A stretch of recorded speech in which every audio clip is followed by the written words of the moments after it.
الحمدللہ، اللہ تعالیٰ کا لاکھ لاکھ شکر ہے کہ مالک الملک نے اپنی یاد کی توفیق اور موقع عطا فرمایا۔ لاکھوں اور کروڑوں درود حضرت محمد مصطفیٰ صلی اللہ علیہ وآلہ وسلم پر، جن کے طفیل مالک الملک نے یہ مہربانی عطا فرمائی۔ سامعین اکرام، اللہ تعالیٰ نے قرآن پاک میں ارشاد فرمایا، اعوذ باللہ من الشیطان الرجیم، بسم اللہ الرحمن الرحیم۔ وَلَمَّا توجہ تلقا مدینہ قال عسى ربی ان یہدیانی سواء السبیل ولما ورد ماء مدینہ وجد علیہ امة من الناس یشکون ووجد من دونہم امرأتین تذودان قال ما خطبکما قالتا لا نسقی حتی یحضر الرعاء وابونا شیخ کبیر فسقى لهما ثم تولى إلى الظل وقال رب إني لما أنزلت إلي من خير فقير فجاءته إحداهما تمشي على استحياء قالت إن أبي يدعوك ليجزيك أجر ما سقيت لنا ولما جاءه وقص عليه القصص قال لا تخف نجوت من القوم الظالمين قالت إحداهما يا أبت استأجره إن خير من استأجرت قوي الأمين قال إني أريد أن أنكحك إحدى ابنتي هاتين على أن تأجراني ثمانية حجاج فإن أتممت عشرا فمن عندك وما أريد أن أشق عليك ستجدني إن شاء الله من الصالحين قال ذلك بيني وبينك أيام الأجلين قضيت فلا عدوان علی واللہ علی ما نقول وکیل۔ اور جب آپ روانہ ہوئے مدین کی طرف، کہنے لگے امید ہے میرا رب میری رہنمائی فرمائے گا سیدھے راستے کی طرف۔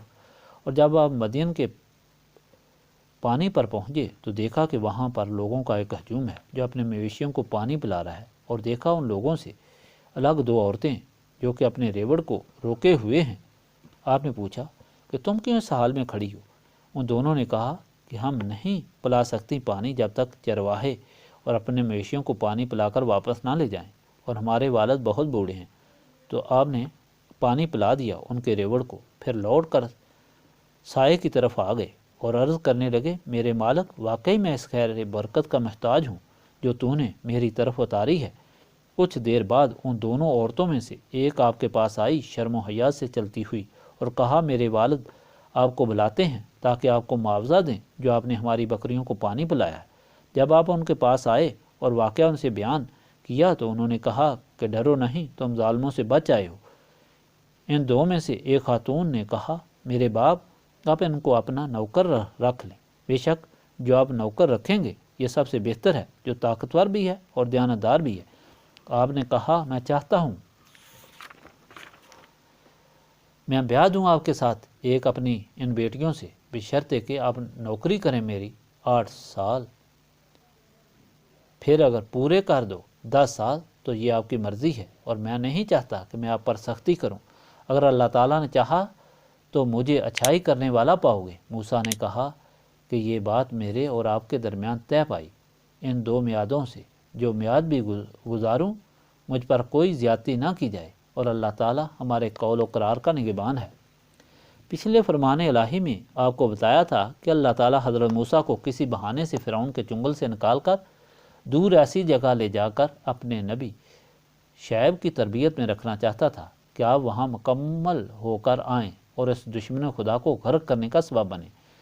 پچھلے فرمان الہی میں موسیٰ کا یہی سفر بیان کیا گیا کہ جب آپ مصر سے بھاگنے لگے تو آپ کو مدین کا ہی خیال آیا، کیونکہ نزدیک ترین بستی بھی یہی تھی جو فرعون کے تسلط سے آزاد تھی، لیکن آپ کو راستہ معلوم نہ تھا۔ پھر اللہ تعالیٰ کی طرف سے خیال کیا کہ وہ راستہ دکھانے والا ہے تو چل پڑے۔ جب مدین کے قریب پہنچے تو کنویں پر لوگوں کی بھیڑ دیکھی جو اپنے اپنے ریوڑوں کو پانی پلا رہے تھے، مگر دو لڑکیاں الگ اپنے ریوڑ کو روکے کھڑی تھیں۔ آپ کو رحم آیا، ان سے پوچھا کیا بات ہے؟ انہوں نے کہا کہ ہمارے والد بوڑھے ہیں اور مرد کوئی ہے نہیں، اس لیے ہم ہی اپنے ریوڑ کو پانی پلانے آتی ہیں، اور جب یہ چرواہے فارغ ہو کر چلے جاتے ہیں تو ہم پانی پلاتی ہیں۔ موسیٰ نے ریوڑ کو پانی پلایا اور خود سائے میں بھوکے پیاسے بیٹھ گئے۔ اللہ تعالیٰ سے عرض کی، میرے رب، اب تیری عنایت کا محتاج ہوں۔ اتنے میں ان دونوں لڑکیوں میں سے ایک شرماتی ہوئی آئی اور کہا کہ آپ کو ہمارے والد بلا رہے ہیں تاکہ آپ کو اس خدمت کا معاوضہ دیں۔ موسیٰ تو معاوضہ کے طالب نہ تھے، لیکن آپ کو ٹھہرنے کے لیے ٹھکانا چاہیے تھا۔ چل پڑے اور شعیب جو ان دونوں لڑکیوں کے باپ تھے ان سے یہ سارا قصہ کہہ سنایا۔ شعیب نے فرمایا، اب نہ ڈرو، خدا نے آپ کو ظالم قوم سے نجات دی ہے۔ ان میں سے ایک لڑکی نے کہا، ابا جان ان کو ملازم رکھ لیں کیونکہ یہ طاقتور بھی ہیں اور ایماندار بھی ہیں۔ حضرت شعیب نے کہا کہ میں دونوں لڑکیوں میں سے ایک کا نکاح تمہارے ساتھ کرنا چاہتا ہوں، اس شرط پر کہ تم یہاں 8 سال خدمت کرو، اور اگر 10 سال پورے کرو تو تمہاری سعادت مندی ہوگی۔ میں تمہارے ساتھ سختی نہیں کرنا چاہتا، بلکہ مجھے تم اپنا ہمدرد پاؤ گے۔ موسیٰ نے کہا، بس یہ فیصلہ ہے کہ میں 8 سال پورے کروں یا 10 سال، لیکن مجھ پر سختی نہ ہوگی، اور اس پر اللہ تعالیٰ گواہ ہے۔ آج کا فرمان یہاں سے پیسا فرمایا، باقی آئندہ انشاءاللہ۔ اب اس ہدایت کو دیکھیں جو شروع قصہ سے ہمیں دی جا رہی ہے، جو دراصل اس وقت کے منکرین کے لیے تھی جو اللہ تعالیٰ کے رسول کو جھٹلا رہے تھے اور حقیقت سے منہ پھیر رہے تھے۔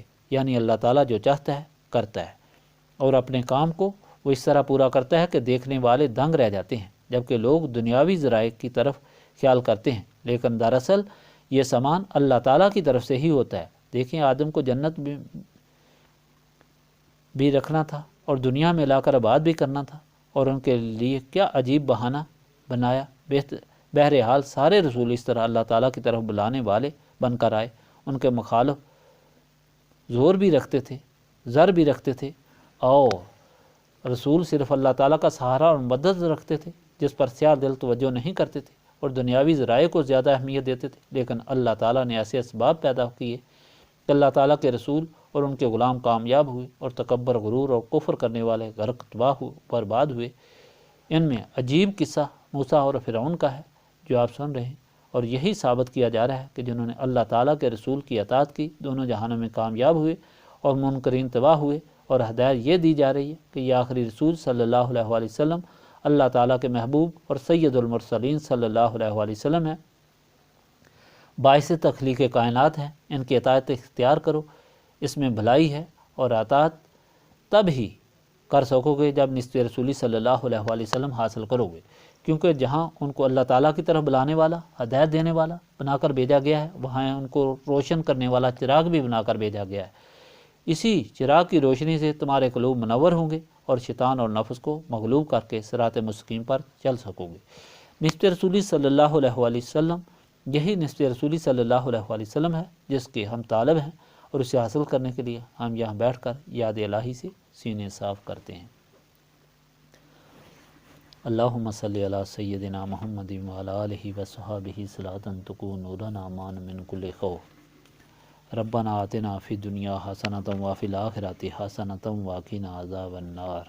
لا الہ الا انت سبحانک انی کنت من الظالمین۔ رب اغفر وارحم وانت خیر الراحمین۔ انت ولی فی الدنیا والآخرہ، توفنی مسلما والحقنی بالصالحین۔ ربنا لا تزغ قلوبنا بعد اذ ہدیتنا وہب لنا من لدنک رحمہ انک انت الوہاب۔ اللہم انک عفو تحب العفو فاعف عنی یا غفور یا غفور یا غفور۔ استغفر اللہ العظیم الذی لا الہ الا هو الحی القیوم واتوب الیہ۔ ربنا تقبل منا انک انت السمیع العلیم وتب علینا انک انت التواب الرحیم۔ سبحانک ربک رب العزۃ عما یصفون وسلام علی المرسلین والحمد للہ رب العالمین۔